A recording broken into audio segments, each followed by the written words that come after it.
Hello everyone. हमारी आज की क्लास है केमिस्ट्री की, जिसमें हम पढ़ने जा रहे हैं प्रतिरोध। तो ये जो प्रतिरोध है ये भी दो प्रकार का होता है और मैंने आपको समझा ही था प्रतिरोध हम किसको कहते हैं। और इसका जो फॉर्मूला बनता है R बराबर में क्या बोलते V अपॉन में I, ये फॉर्मूला बनता है और इसी फॉर्मूले से हम जो है इसका परिभाषा निकाल सकते हैं। ठीक है। और सबसे इम्पोर्टेंट बात दोस्तों, एक क्वेश्चन आता है सबसे ज़्यादा एग्जाम में, वो कौन सा पूछा जाता है कि जो प्रतिरोध है इसका मात्रक क्या होता है। तो आप बोलोगे प्रतिरोध जो है ओम का मात्रक होता है। ठीक है। इस प्रकार से हम ओम लिखते हैं और ये जो है इस प्रकार से इसको दर्शाते हैं इस चिन्ह से। ठीक है। और ये जो है प्रतिरोध जो है ये भी दो प्रकार का होता है। कौन सा होता है? बाह्य प्रतिरोध होता है और एक आंतरिक प्रतिरोध होता है। तो बाह्य प्रतिरोध जिस चीज में या जो इलेक्ट्रॉनिक आइटम में लगता है बाह्य प्रतिरोध, वो मैंने आपको पिछली क्लास में डिस्कस किया है। यदि आपने नहीं देखी तो जरूर से देखना है। अब इस क्लास में हम डिस्कस करेंगे आंतरिक प्रतिरोध के बारे में। ठीक है। तो आंतरिक प्रतिरोध क्या होता है उसको पहले समझिए। जो आपने सेल देखा होगा यानी बैटरी। ठीक है। बैटरी आपने देखी होगी, ज़्यादातर मोस्टली आप देखोगे इतनी बड़ी बड़ी बैटरी आती थी पहले, और कैमरे में यूज़ की भी जाती थी, और अब तो छोटी छोटी आती है जो कि घड़ियों में यूज़ की जाती है। ठीक है। तो उन बैटरियों में अगर आप खोल के देखो, यदि आप सेल खराब हो जाता है उसको आप खोल के देखोगे तो उसके अंदर एकदम काला काला निकलेगा, काला काला, और एक मेटल की मतलब कुछ धातु की मतलब वो निकलती है, चीज निकलती है ऐसी कुछ। तो वहां पर जो है एक घोल मिक्स किया जाता है और उस घोल को मिक्स करने के बाद जो है वो इलेक्ट्रो इलेक्ट्रो को क्या बोलते हैं, विद्युत को स्टोर करके लिया जाता है। ठीक है। तो जो उसका आंतरिक घोल होता है उसी को बोलते हैं हम आंतरिक प्रतिरोध। ठीक है। जो उसके घोल के द्वारा जो लगाया गया जो अवरोध होता है, मतलब जो सेल के अंदर जो घोल बना हुआ है उसी घोल में से लगाया गया जो अवरोध बनता है उसी को बोलते हैं हम आंतरिक प्रतिरोध। ये उसकी परिभाषा हो गई। ठीक है। अब मैं आपको एग्जांपल से समझाऊंगा बहुत ही इजी तरीके से कैसे हम पहचानेंगे कि ये आंतरिक प्रतिरोध है कि बाह्य प्रतिरोध है। ठीक है। तो सबसे पहले तो हम पढ़ने जा रहे हैं सेल के बारे में, क्योंकि जो आंतरिक प्रतिरोध है वो ज्यादातर मोस्टली वर्क करता है बैटरी पर, यानी आंतरिक उस पर सेलों पर।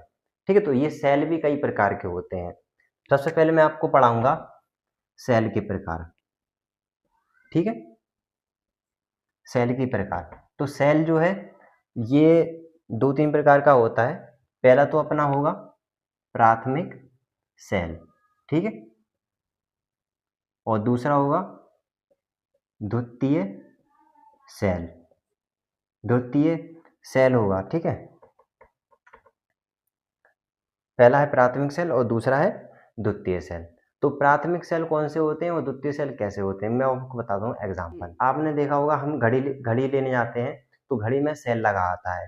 तो जो सेल लगा आता है उसको हम केवल एक ही बार यूज कर पाते हैं और वो भी अच्छा खासा चलता है। लेकिन उनको जो हम केवल एक ही बार यूज कर पाते हैं। तो जो जिनको हम एक ही बार यूज कर पाते हैं वो प्राथमिक सेल में आते हैं। ठीक है। तो जैसे कि बैटरी उसका घड़ी का सेल हुआ, तो उसमें जो है उसको एक ही बार यूज़ कर पाएंगे, उसको हम चार्ज नहीं कर पाएंगे। अब आप जो मोबाइल यूज़ कर रहे हो उसमें जो बैटरी लगी हुई है उसको आप चार्ज कर पाते हो। चार्ज कर लेते हो फिर उसके बाद दोबारा से आप जो है मोबाइल को चलाने लगते हो। अब ये जो प्रक्रिया हुई जिसमें आपने यूज़ भी कर लिया और फिर चार्ज कर लिया फिर से उसको यूज़ कर लिया, तो इसको बोलते हैं हम द्वितीय सेल। ठीक है। तो दोनों में आप डिफरेंस इस प्रकार से करोगे, मतलब जो चार्जेबल हो उसको बोलेंगे द्वितीय सेल और जो चार्जेबल ना हो उसको बोलते हैं प्राथमिक सेल। ठीक है। तो ये हमने सेलों के बारे में पढ़ा। और एग्जाम्पल चाहें तो आप लिख सकते हैं, इसमें आप घड़ी का सेल लिख लें और इसमें आप मोबाइल की बैटरी इत्यादि वगैरह को द्वितीय सेल, इसको एक नाम से और जानते हैं उसको भी आप लिख लीजिए। हो सकता है कि अगर एग्जाम में आ जाए तो आप सोचोगे ये तो हमने पढ़ा ही नहीं है कैसे आ गया, तो इसमें कंफ्यूज नहीं होना चाहिए। ठीक है। तो यहाँ पर हम लिखेंगे इसका एक और नाम है संचायक सेल। ठीक है। इसको एक ये नाम से और जानते हैं द्वितीय सेल को। और अब मैं आपको बताता हूँ थोड़ा सा बेसिक कॉन्सेप्ट कि ये जो हमने धारा पढ़ा इसमें मतलब प्रतिरोध के बारे में पढ़ा और धारा भी हमने पढ़ लिया इसमें, है ना। तो यहाँ पर जो धारा है ना ये, इसको किससे नापते हैं और ये जो है इसको किससे नापते हैं, यानी ये जो बोल्ट है इसको किससे नापते हैं कि आप चेक नहीं करते हैं। जैसे मान के चलिए कोई आइटम खराब हो गया, आप दुकान वाले के पास जाओगे तो वह एक मीटर लिए होता है। हालांकि आपको उसका नाम नहीं पता होगा क्योंकि आप इसका काम नहीं करते, लेकिन मैं आपको इसका नाम बता देता हूँ क्योंकि इसमें यही चीज़ है, मतलब ये आता है एग्ज़ाम में इसलिए। ठीक है, तो वोल्ट जो यहाँ पर नापने का जो यंत्र होता है उसको हम बोलते हैं वोल्ट मीटर। वी से वोल्ट और बी से वोल्ट मीटर। ठीक है, तो यहाँ पर जो होगा वोल्ट मीटर होगा, जिससे हम वोल्टेज मापते हैं। और यहाँ पर जो धारा है, ये जो धारा मापने का है, इसको बोलते हैं हम आमीटर। क्या बोलते हैं? आमीटर। आमीटर से नापते हैं हम धारा को, ये इसमें धारा कितनी प्रवाहित हो रही है। और ये जो वोल्ट है ना, इस वोल्ट को ही बोलते हैं विभवांतर। विभवांतर भी बोलते हैं वोल्ट को। ठीक है, और इतना हमने पढ़ लिया। अब मैं आपको सिखाने जा रहा हूँ ओम का नियम। तो ओम का नियम क्या कहता है, इसको आप राइट डाउन करिए, समझाता हूँ। जैसे हमने किसी धारा में या कोई वस्तु हो, उसमें हमने धारा प्रवाहित करी। ठीक है, धारा प्रवाहित करी, तो उसमें हमने देखा कि उसमें कोई भी परिवर्तन देखने को नहीं मिल रहा है। जैसे कि मैंने आपको सिखाया था कि जब हम हीटर में अब हम लाइट सप्लाई करते हैं, हीटर में जो कि नाइक्रोम का बना होता है उसका वायर, उसमें जब सप्लाई करते हैं तो वह लाल हो जाता था। लाल हो जाता यानी उसके ताप में परिवर्तन हो जाता था, बहुत ज़्यादा गर्म हो जाता था, और इससे हम खाना बना लेते थे सिंपल। ठीक है, तो उसमें क्या था कि उसमें परिवर्तन हो रहा था तार में। क्या हो रहा था, एक तो वह लाल हो रहा था, ऊपर से उसमें ताप की बढ़ोतरी हो रही थी। तो बल ओम का नियम यही कहता है कि अगर हम किसी चालक में विद्युत प्रवाहित करें, यानी उसमें विद्युत धारा दें, तो उसमें कोई परिवर्तन देखने को हमें नहीं मिलना चाहिए। ना तो उसके ताप में परिवर्तन देखने को मिलना चाहिए, और ना ही उसकी दिखावटी में, जैसे मतलब जैसा है नॉर्मल दिखना चाहिए। ठीक है, यही कहता है ओम का नियम। और उसके जो सिरे हैं, यदि चालक का जो सिरा है उसमें अगर हम विद्युत धारा प्रवाहित करेंगे, तो जो वोल्ट है और ये यहाँ पर वोल्ट और ये विद्युत धारा, वो एक दूसरे का नियतांक होता है। नियतांक का मतलब समझिए ऐसे ही, केवल ये वोल्ट बटे में ये आई। ठीक है, और जो आई है विद्युत धारा है, इसको एम्पियर भी बोल सकते हैं। ठीक है, एम्पियर की भी नाम से जानते हैं। तो अभी हमने जितना पढ़ा है, क्यों ना उसका एक बार अच्छे से रिवीजन हो जाए, मस्त बढ़िया तरीके से। तो सबसे पहला प्रश्न है कि उसमें क्या बोलते हैं, रेजिस्टेंस किसे कहते हैं, यानी प्रतिरोध किसे कहते हैं। ठीक है, तो ये अपना फॉर्मूला लिखा है जिसमें क्लियरली इसकी परिभाषा लिखी हुई है कि वोल्ट और क्या बोलते हैं एम्पियर, यानी धारा का जो समानुपाती है उसको हम प्रतिरोध कहते हैं। और जो प्रतिरोध है वो दो प्रकार का होता है। एक बाह्य प्रतिरोध, जिसको हम अच्छे से देख पाते हैं, कि जैसे मान के चलिए कोई तार है, उसमें हमने विद्युत धारा प्रवाहित की, तो उसमें हम प्रतिरोध देख पाते हैं कि कैसे जो है तार लाल हो रहा है, या उसकी कुछ उसमें परिवर्तन देखने को मिल रहा है। दूसरा हमने प्रकार पढ़ा आंतरिक प्रतिरोध। तो ये जो आंतरिक प्रतिरोध है, इसी क्लास में हमने डिस्कस किया है। अब आने पहली क्लास में हमने क्या डिस्कस किया था, बाह्य प्रतिरोध के बारे में। तो अब हम इसका जो मात्रक होता है प्रतिरोध का, वो मात्रक क्या होता है, ओम होता है। ठीक है, इसको इससे प्रदर्शित करते हैं। और जो एम्पियर यानी विद्युत धारा है, इसको मापते हैं आमीटर से, और इसको मापते हैं वोल्ट को वोल्ट मीटर से। और सेल किसे कहते हैं? ठीक है, सेल की परिभाषा क्या होगी कि रासायनिक क्रिया हुई उसको वह विद्युत ऊर्जा में परिवर्तित कर देता है, इसको हम सेल कहते हैं। ठीक है, रासायनिक क्यों? क्योंकि रसायन में ऐसी ऐसी चीजें मिलाई जाती हैं जो उसको स्टोर कर लेता है इलेक्ट्रो को, और फिर जो है हम यूज करते हैं तो वह यूजफुल में आ जाता है। ठीक है, जैसे अपना सेल हो गया, है ना, बैटरी। अब ये भी जो है दो प्रकार का होता है, पहला है प्राथमिक, दूसरा है द्वितीय। तो प्राथमिक में जो यूजली यूज हो जाए, मतलब एक बार हमने यूज कर लिया, उसको यूज नहीं कर पाते। और द्वितीय में इसको हम चार्ज कर सकते हैं, और फिर भी हम दोबारा से इसको यूज कर लेंगे। जैसे कि मोबाइल की बैटरी हुई, है ना, तो कुछ ऐसा इलेक्ट्रॉनिक आइटम। अच्छा, अब मैं आपको क्वेश्चन पूछता हूँ, जैसे एग्जांपल दूंगा कि मेरे पास घड़ी है। ठीक है, तो अब जो घड़ी में सेल यूज होगा, जो हाथ में जो घड़ी होती है, उसको मैंने पहना और मैंने आपसे पूछा कि बताइए इसमें जो है कौन सा सेल यूज किया गया है, प्राथमिक के द्वितीय।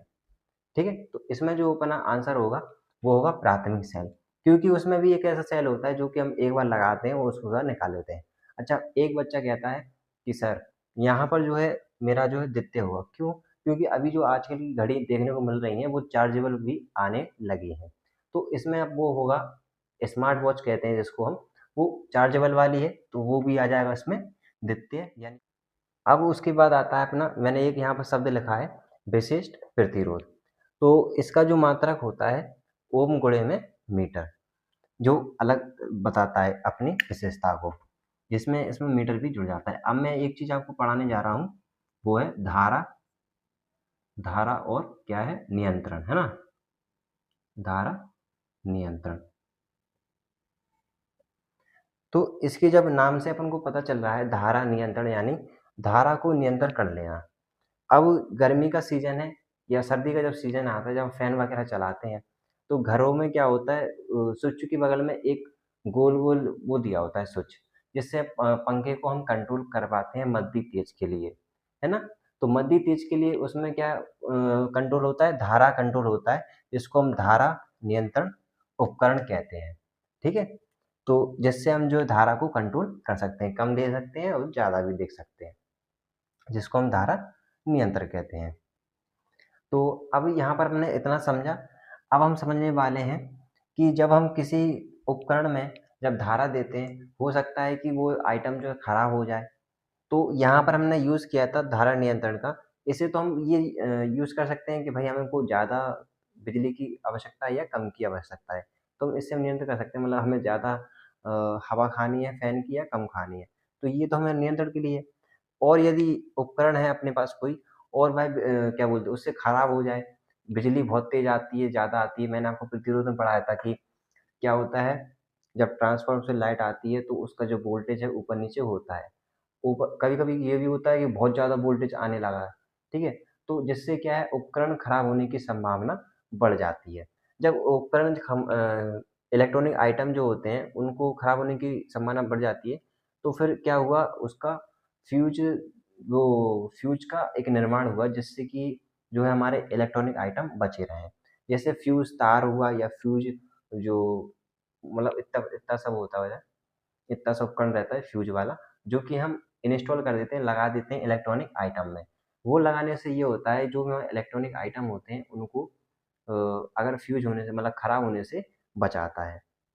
ठीक है, तो फ्यूज तार है ना, जो फ्यूज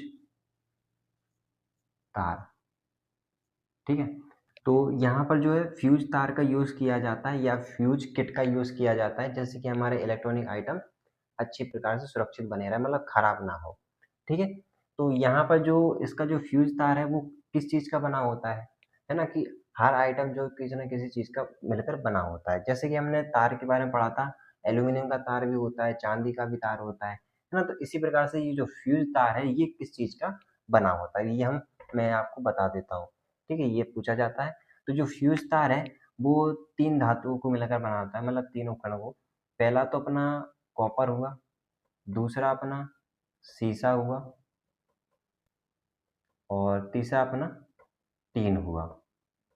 1, 2, 3, 3 चीज़ों से मिलकर बनता है फ्यूज तार। और ये इम्पोर्टेंट है लगाने के लिए, क्योंकि कई ऐसे एक्सपेंसिव चीज़ें होती हैं, आइटम होते हैं इलेक्ट्रॉनिक के, जो कि हमें ये छोटी सी चीज़ जो है बचा लेती है। अब हम पढ़ने जाएंगे अगले टॉपिक में, मतलब अगली क्लासों में, विद्युत ऊर्जा के बारे में। ठीक है, तो ज़्यादा पढ़ाई ना करके थोड़ी सी पढ़ाई करेंगे, जिससे ये तबीयत खराब ना हो। ठीक है, तो मिलते हैं फिर अगली वीडियो में।